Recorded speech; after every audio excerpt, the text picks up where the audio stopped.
Hello people, what's up? So guys, myself Shivani and I have appeared for UPPCSJ 2018 interview and I welcome you all to my channel Law Classes by Shivani. So guys, आज का हमारा topic है control over the delegated legislation. So without any delay, let's get started. So guys I just wanted to tell you all कि ये जो topic है आपका delegated legislation, इसको हमें कवर करना है 3 पार्ट्स में. एक तो आप कवर करेंगे कि मीनिंग एंड ऑब्जेक्टिव. उसके बाद सेकंड पार्ट आता है इसका constitutionality of the delegated legislation. वहाँ आप पोस्ट और प्री पीरियड के बारे में पढ़ेंगे. ठीक है. उसके बाद जो थर्ड पार्ट है आपका वो है control over the delegated legislation. तो आज का तो हमारा टॉपिक कवर हो जाएगा control on the delegated legislation. अब जो इनिशियल पार्ट है that I have already covered, so please watch that video. उसके बाद आप ये वाला वीडियो देखिएगा. सो एक कंटिन्यूटी रहेगी, थोड़ा समझ में आएगा कि एक बेसिक से स्टार्ट करिएगा, देन वॉच दिस वीडियो. और जल्दी उसके बाद में जो उसका थर्ड पार्ट है जो कॉन्स्टिट्यूशनैलिटी से डील करता है उसे भी कवर करूँगी. एंड मेरी तरफ से इसमें से कुछ भी मिस नहीं होगा. यूजी लेवल से लेके पीजी लेवल तक का I will cover and it will be very helpful for you all for the Bihar judiciary exam also, क्योंकि वहाँ पे कॉन्स्टिट्यूशन के साथ साथ एडमिनिस्ट्रेटिव लॉ भी आपका मेंस में कवर होता है. डेलीगेटेड लेजिस्लेशन सबसे पहले समझ लेते हैं शॉर्ट में.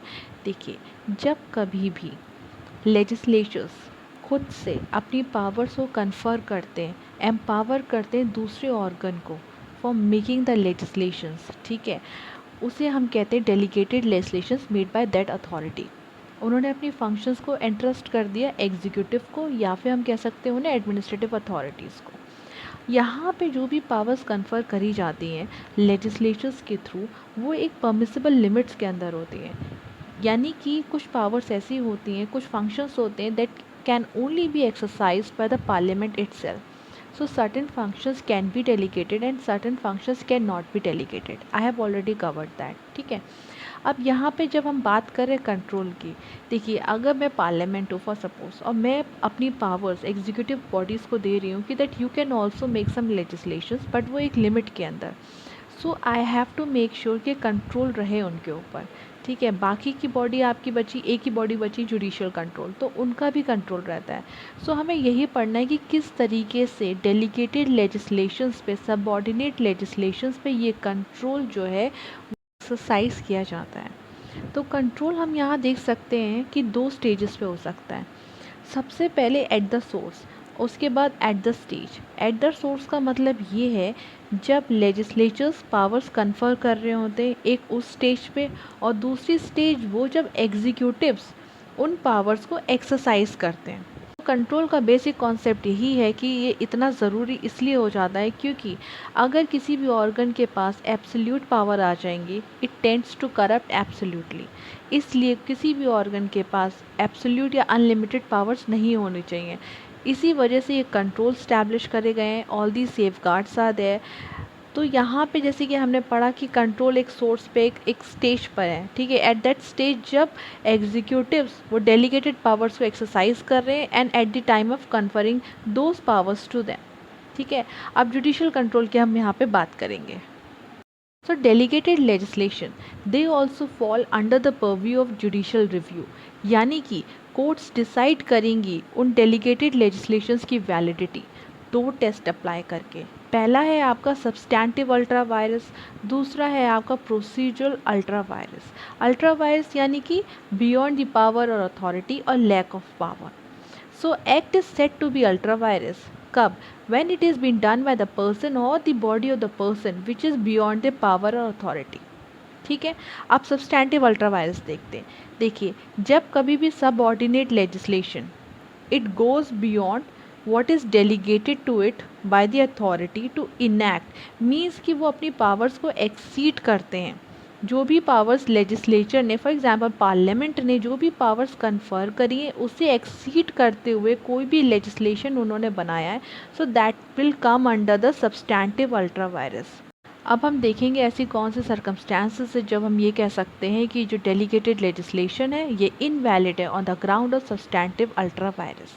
पहला है आपका पेरेंट एक्ट के इनकन्सिस्टेंट होना. पेरेंट एक्ट वो एक्ट है जो आपका पार्लियामेंट ने इनेक्ट करा है. पार्लियामेंट मेन जनरल प्रिंसिपल्स पे लॉ बना रहा है. ठीक है, उसने उसको सप्लीमेंट करने के लिए फॉर एग्जांपल आपको पावर कन्फर करे, यानी कि एग्जीक्यूटिव बॉडीज़ को, एडमिनिस्ट्रेटिव बॉडीज़ को, तो उसके इनकंसिस्टेंट नहीं होना चाहिए। जो भी एक लिमिट है पावर की जो कन्फर करे उसके आगे बियॉन्ड नहीं जाना है। अल्ट्रा वायरस तो वहीं पे फिर हो जाएगा, ठीक है। तो देखा जाए तो ये कि पावर आपको कन्फर करे एग्जीक्यूटिव अथॉरिटी प्राइमरी और वो आगे फर्दर सब डेलीगेट नहीं करेंगी पावर्स को। यहाँ पे मैक्सिमम है डेलीगेटेड नॉन प्रोटेस्ट डेलीगेट। यहाँ पे पर्पस ये नहीं है कि कोई एक पैरेलल बॉडी लेजिस्लेचर जो है अपनी जैसी क्रिएट करना चाहता है, वो यहाँ पे कोई भी मोटिव नहीं है, ठीक है। Just keep that thing in mind. Now second point is that कि जो प्रोसीजरल अल्ट्रा वायरस क्या होता है। देखिए एक पेरेंट एक्ट है, उसमें कुछ प्रोसीजर्स होते हैं जो आपके सब ऑर्डिनेट लेजिस्लेशंस जो उससे सप्लीमेंट करते हुए बनते हैं।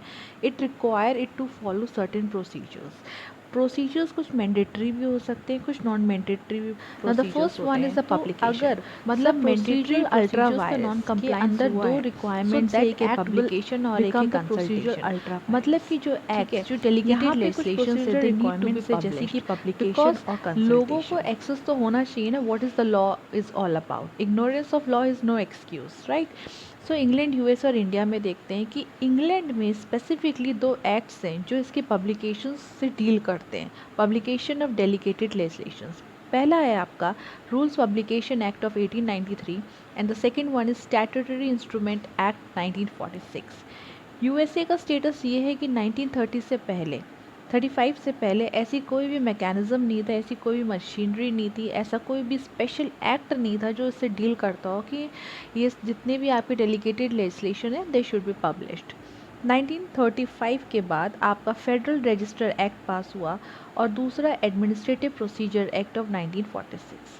अगर हम इंडिया की बात करें तो इंडिया में कोई ऐसा स्पेसिफिक स्टैट्यूटरी प्रोविज़न नहीं है जो इससे डील करता है, बट स्टिल कोर्ट्स जो हैं ऐसे पब्लिकेशंस को ट्रीट करते हैं as an essential requirement for its validity. Now if we talk about the modes of the publication, then there can be different modes and manners. Effect of publication वही होगा कि जिस दिन आपका delegated legislation publish होगा उसी date से माना जाएगा that it has come into the effect. Defect of publication की अगर हम बात करें तो defect अगर बहुत ज़्यादा deep rooted defect है publication में तब वो ineffective होगा, otherwise वो ineffective नहीं होगा।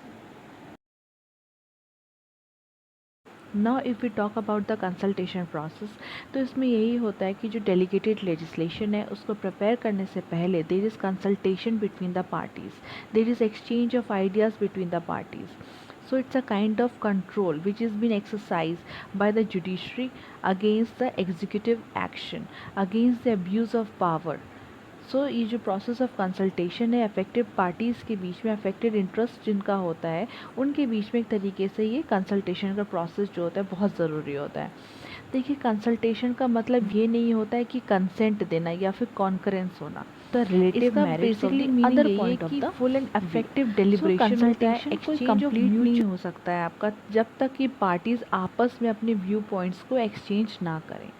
सो कंसल्टेशन एक तरीके का कोई लीगल रिक्वायरमेंट नहीं है, ये एक तरीके का स्टेप है which is basically to generate the greater confidence of the person who may be affected by the action that may be taken by the authority. अब रही बात इंग्लैंड की, देखिए इंग्लैंड में कोई भी स्टैट्यूटरी प्रोविज़न नहीं है which requires a consultation of the affected interest of the parties.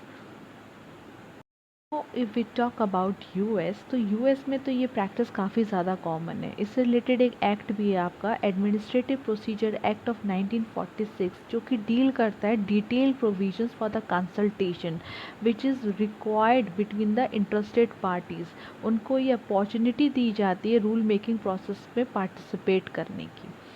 अब हम अगर बात करें इंडिया की, तो देखिए इंडिया में भी कोई भी जनरल स्टैट्यूटरी प्रोविज़न नहीं है, but we have this official consultation with statutory bodies and consultation with the advisory bodies. मतलब कि ये सारे आपके कुछ स्पेसिफिक स्टैट्यूट्स हैं जो कि कंसल्टेशन की बात करते हैं। अगर हम ऑफिशियल कंसल्टेशन की बात करें तो यहाँ पे बैंकिंग कंपनीज एक्ट को आप कोट कर सकते हैं। स्टैट्यूटरी बॉडीज़ की बात करें तो section 6 and 12 of the drugs technical advisory board that comes under the drugs act of 1940। Consultation with the advisory bodies जहाँ पर आप माइंस एक्ट को कोट कर सकते हैं। और हम अगर अब बात करते फेलियर टू कंसल्टेशन की, तो इसे याद रखिएगा कि जहाँ पे प्रोविजंस मैंडेटरी के कंसल्टेशन का प्रोसेस फॉलो करना चाहिए, तो वहाँ पे अगर नहीं फॉलो किया तो प्रोसीजर अल्ट्रा वायरस के अंदर वो कवर हो जाएगा। और कुछ केसेस आपके ऐसे भी होते हैं जहाँ पे ये वाली रिक्वायरमेंट जो है कंसल्टेशन की, वो आपकी डायरेक्टरी होती है, मतलब मैंडेटरी नहीं है, तो वो यहाँ पे कवर नहीं होगा। ठीक है, अब हम लोग देखते हैं लेजिस्लेटिव कंट्रोल। देखिए, जुडिशियल कंट्रोल हमने पढ़ लिया है, लेजिस्लेटिव कंट्रोल अब हम लोग स्टार्ट करेंगे।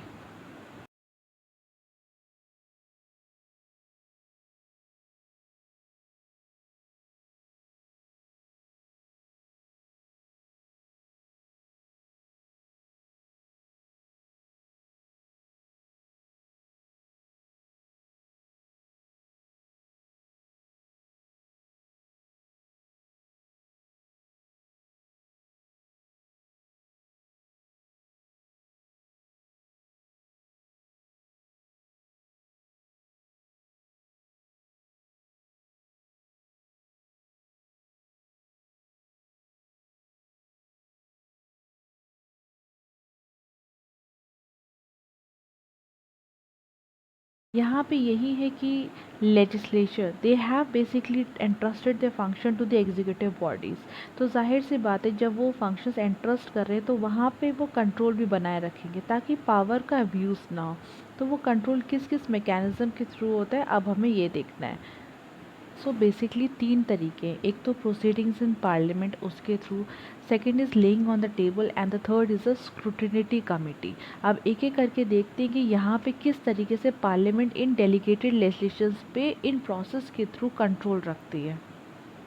तो अगर हम बात करें प्रोसीडिंग्स इन द पार्लियामेंट, किस तरीके से पार्लियामेंट में डेलीगेटेड लेजिस्लेशन पे कंट्रोल होता है, तो देखिए यहाँ पे जब डेलीगेटेड लेजिस्लेशन जो है आपका सब ऑर्डिनेट लेजिस्लेशन प्रेजेंट किया जाता है पार्लियामेंट में, तो वहाँ पे उस लेजिस्लेशन पे, उस बिल के ऊपर आई मीन टू से, वहाँ डिबेट होती है, क्वेश्चंस आंसर्स होते हैं, नोटिस दिए जाते हैं, रेजोल्यूशंस पास किया जाता है, and there has been like demand for vote on grant, voting कराई जाती है कि what you all think about it. ठीक है, now we talk about laying on table, मतलब कि जब लेजिस्लेशंस जो हैं आपके पटल पे रखे जाते हैं एग्जीक्यूटिव के द्वारा, तो वहाँ पे ये होता है कि वो दो प्रोसेस फॉलो कर रहे हैं। एक तो पर्पस ये है कि वो इन्फॉर्म करें लेजिस्लेटर को कि हमने ये रूल्स बनाए हैं and now you can challenge these rules, you can ask questions to us. तो एक तरीके से ये सेफ्टी वॉल्व का काम करता है, मतलब कि चेक एंड कंट्रोल है एक तरीके का एग्जीक्यूटिव रूल मेकिंग पावर के ऊपर। अब ये मैंडेटरी और डायरेक्टरी दोनों होता है। यहाँ पे अगर हम बात करें सजेशंस की, तो स्क्रूटिनिटी कमेटी ने कुछ सजेशंस दिए थे। उन्होंने ये कहा कि लेइंग आउट टेबल के लिए कोई भी एक यूनिवर्सल रूल नहीं है, तो एक यूनिवर्सल रूल होना चाहिए एज सुन एज पॉसिबल। के बाद देखा ये गया है कि वहाँ पे हाउसेस की स्क्रूटिनिटी कमेटी होती है अलग अलग, जिसका नाम है Lok Sabha committee on subordinate legislation and Rajya Sabha committee on subordinate legislation. Basically वो रूल्स एंड रेगुलेशंस को स्क्रूटनाइज करके रिस्पेक्टिव हाउसेस को रिपोर्ट करेंगे। अब हम देखते हैं कि लोकसभा कमेटी जो बनी है और जो राज्यसभा कमेटी बनी है, इनमें कितने मेंबर्स होते हैं। तो सबसे पहले देखते हैं लोकसभा कमेटी जो बनी है स्क्रूटनाइज करने के लिए, ये 15 मेंबर की कमेटी यहाँ पे बनाई जाती है बाय द स्पीकर और 1 साल के लिए। तो स्पीकर यहाँ पे नॉमिनेट करते हैं 15 लोगों को, और साथ ही साथ वो चेयरमैन को भी नॉमिनेट करते हैं। यहाँ पे बात याद रखने की ये है कि मिनिस्टर इस कमेटी का पार्ट नहीं होंगे। सिमिलरली राज्यसभा की जो कमेटी बनी है, वहाँ पे भी 15 मेंबर्स को चेयरमैन नॉमिनेट करेंगे, और साथ ही साथ जो चेयरमैन होगा उस कमेटी का वो नॉमिनेट करेंगे।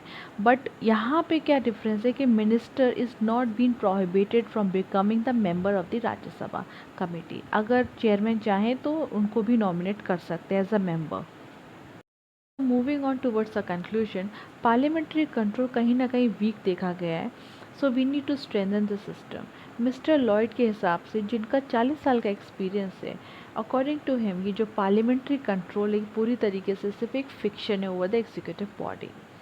सो गाइस, है we are done with the control. हमने जुडिशियल कंट्रोल पढ़ लिया, हमने पार्लियामेंट्री कंट्रोल भी कवर कर लिया। So guys, if you have really liked my sessions, do like, share and subscribe to my channel Law Classes by Shivani, and please stay tuned to my channel because मैं और भी interesting videos लाऊंगी and I will keep this series till the end. सारा का सारा मैं इस पर कवर करूँगी, कुछ भी मिस नहीं होगा and everything will be in detail. So guys, see you all. कल मिलते हैं फिर नई वीडियो के साथ। Bye bye, take care, good night everyone.